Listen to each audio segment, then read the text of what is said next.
பொள்ளாச்சி அருகே நல்லிக்கவுண்டன் பகுதியில் தனியார் தென்னை நார் தொழிற்சாலையில் பணியாற்றி வந்த அமராவதி என்ற பெண் ரன்வேயர் மோட்டார் இயந்திரத்தில் சிக்கி உயிரிழப்பு. போலீசார் விசாரணை.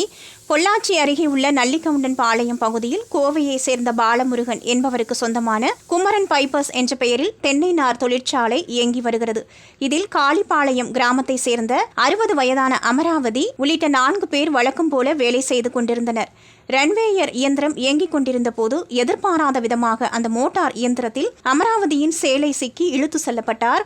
சத்தம் கேட்டு அங்கிருந்த ஊழியர்கள் இயந்திரத்தை நிறுத்திவிட்டு வந்து பார்த்தபோது பலத்த காயமடைந்த நிலையில் அமராவதி பரிதாபமாக இறந்து கிடந்தார். பின்னர் போலீசாருக்கு தகவல் கொடுத்ததை அடுத்து அங்கு விரைந்து வந்த தாலுகா காவல் நிலைய போலீசார் இறந்த அமராவதியின் உடலை மீட்டு பிரேத பரிசோதனைக்காக பொள்ளாச்சி அரசு மருத்துவமனைக்கு அனுப்பி வைத்தனர். மேலும் இந்த சம்பவம் குறித்து வழக்கு பதிவு செய்து விசாரணை மேற்கொண்டு வருகின்றனர். தென்னை நார் தொழிற்சாலையில் பெண் கூலி தொழிலாளி இயந்திரத்தில் சிக்கி உயிரிழந்த சம்பவம் அந்த பகுதி மக்களிடையே சோகத்தை ஏற்படுத்தியுள்ளது.